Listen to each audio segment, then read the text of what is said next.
Hello friends, happy spring. I hope you guys are doing well and getting some sunshine.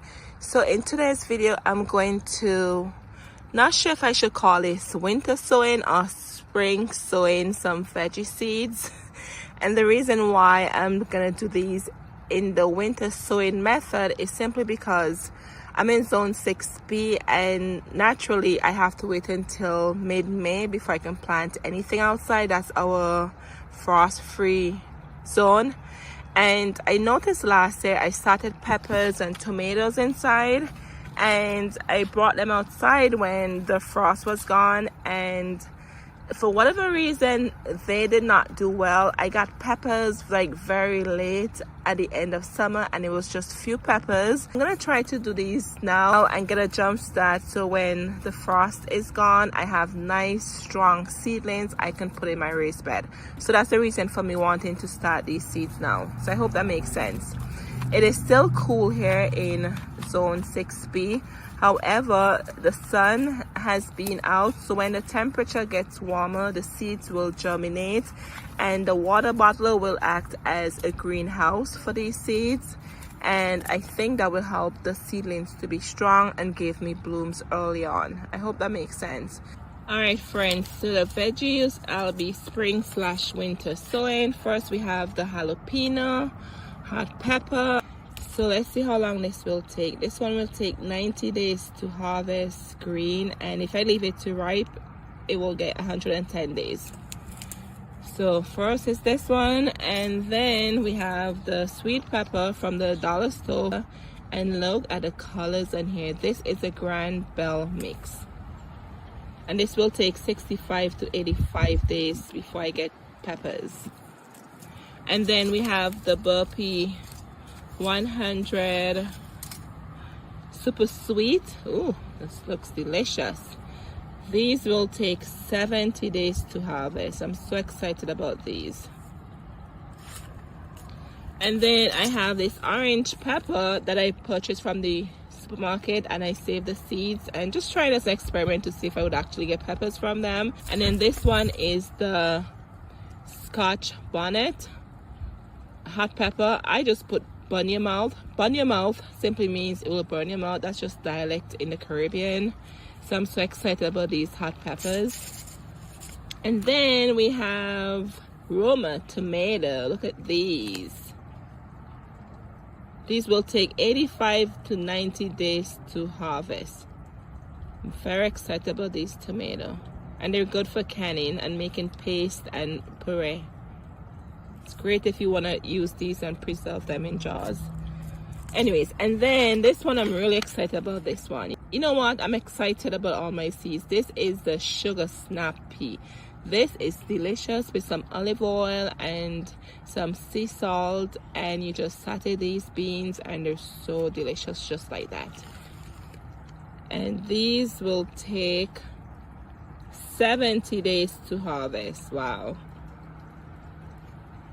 So let's get these started. I already prepped my jugs, but I'll show that to you. So these are the seeds I'll be winter sowing, my veggies. I do have squash, I have corn, I have some other ones, I can't remember what they are, but those need the heat, so those I'll wait until when it gets warmer, because I've never had no problem with those. But just these ones, I just want to get a jump start on these for the reason I stated before, so that way I get my veggies early in the season and not wait until May. And besides that, I could start these inside, but friends, in my house it looks like a greenhouse. I don't have any space in there to start any more seeds except zinnias. I'll be starting zinnias soon, so I just want these somewhere outside where I don't have to worry about any space inside and all of with that seed. I just have too many seedlings inside the house. So I'm gonna try these and see what happened. So let me take you over here. I have over here already set up for you so I can share with you here. And friends, look at the daffodils, they're already blooming. Look at these, it's beautiful. And you could see the muscari coming up in there. I love them. Anyway, so I'm just gonna be using good old Miracle-Gro potting mix. Very simple. And I'm gonna mix it in this bucket. This bucket is from the dollar store, friends. I use this for a lot of my outside stuff, okay, a lot of them. So if you don't have one of these, check out the dollar store. I've had it for a long time now and I love using it. it's so convenient having one of these buckets, and it's really good quality. It's very thick. So I'm gonna mix the potting soil in here, and I have my water already set up. I just poke some holes here so I don't have to be pulling the hose from the side of the house to mix my mix. And here's my bottles here.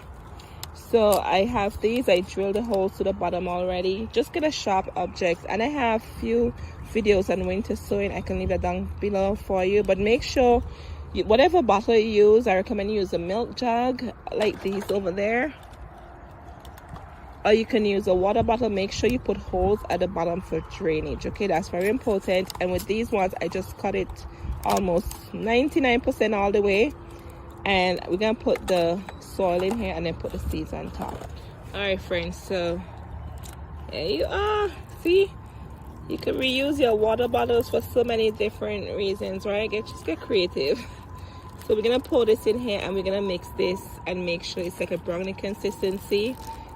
All right, friends, I prepared 4 here just to show you. And when you put your soil in here, make sure you press down on it just so that way there's no air pockets. So I already did that with 4 of them.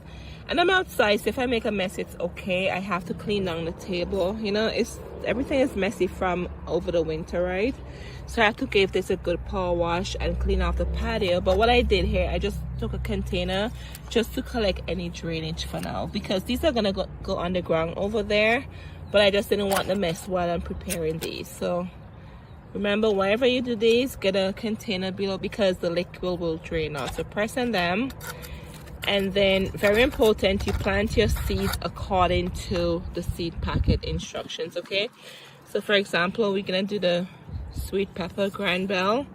It says 1/4 inch, so that's really shallow. So in here, I'm going to do 3 seeds per container. Hopefully they germinate, and I chose this because this is small and it'd be perfect for me just to thin them out. You can choose a milk jug like what I showed you before, or iced tea bottle, something like this you can choose, and you can put more seeds in there, but I just prefer to use these ones. They're just smaller and more convenient, and more than likely I'll be sharing these with some friends and family, so it's just perfect just to give them in a smaller container. Just use whatever you have in hand. That's all I'm trying to say.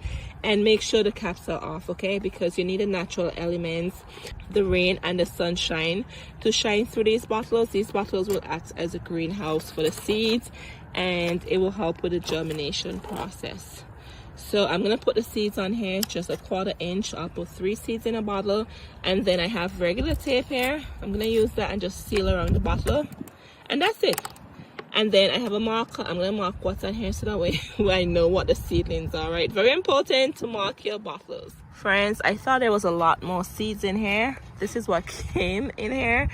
So we're just going to sow all of them and see what works, right? All right, friends, here's the seeds. I love that you can see them. So just 1/4 inch. And I'm just going to take my spoon and just take some soil and just cover them. That's simple, right? That looks like 1/4. I just take a spoon and pat down on it like that, and then we'll do the rest. All right, friends, here they are. That's simple. Just got some tape and just wrap it around, and that's it. And this is why I said to use a container, something. Do you see the liquid running out? And then I'm gonna finish the rest of them, and I'll show you what to do with them after. But hey, we have 1 set down and a lot more to go. Friends, do you see that red robin on the tree? The birds are out and they're as excited as we are for spring. All right, friends, so I'm done preparing the bottlers, and remember to label your bottlers so you know what's in here. I have Roma tomatoes, I have sugar snap peas, I did some cherry tomatoes, I did the jalapeno, I did the orange peppers, I did the beef steak tomatoes. So everything is labeled, so that's very important. And I'm going to set them right here along with these veggies, along with these flowers we did in January. And I'll give you a sneak peek of these in 1 second. All right, friends, let's go over the reason why I decided to spring sow these veggies using the winter sowing method. So 1, is going to save me space inside, right? Think about it that way. And two, these plants would be stronger because I don't have to bring them outside to harden them off after growing them inside. So that makes a huge difference for me. It will save me time. So all I have to do is to make sure the soil is kept moist. Very important. Do not let these dry out if you decide to do this method. That's all you have to do. Make sure they are kept moist, and you put them in an area where they're exposed to the elements. If we get rain, the rain will water these for me. The sun will do what it needs to do. I don't think we will get snow. It's already spring, but I definitely would need some water in these and just the sun. That's it, right? And you leave them here, and the water bottles act as a greenhouse for these seedlings, and they will germinate as the temperature gets warmer. They will germinate, and I will have nice strong seedlings in here, and then I can transplant them in my raised garden bed. So let me give you a sneak peek of what's going on here. So here's the lettuce I did. Do you see in there? We have a lot of lettuce in there. And then here's the lupine. Look at the lupine in there. I'm so excited about these lupine. And then let me see what else I can show you. This is the larkspur, friends. Look at the larkspur in here. So these are gonna stay here until when the temperature get really hot. Then I'll take off the lids and I'll transplant them in the garden. So I'm thinking maybe another 4 weeks or so. I'll leave these in here 4 to 6 weeks. But winter sowing, if you haven't tried it, give it a try for the next season, which will be next year. Or it depends on what zone you're in. If you want to try it with your veggies, you can do that. The cooler zones, it will still work for you. Anyway, friends, so I'll give you updates as the time progresses. I am so excited about these ones, friends. So excited about these ones. Look at that. So anyway, so I'll share with you my veggies, and I'll share with you my flowers when the time comes. Okay, hey friends, I just wanted to share my veggie spring sowing using the winter sowing method with you. I have more veggies, but those I'll plant directly in the containers when I can plant outside. But anyway, friends, I hope you enjoyed this video, and I'll see you in the next one. Cheers.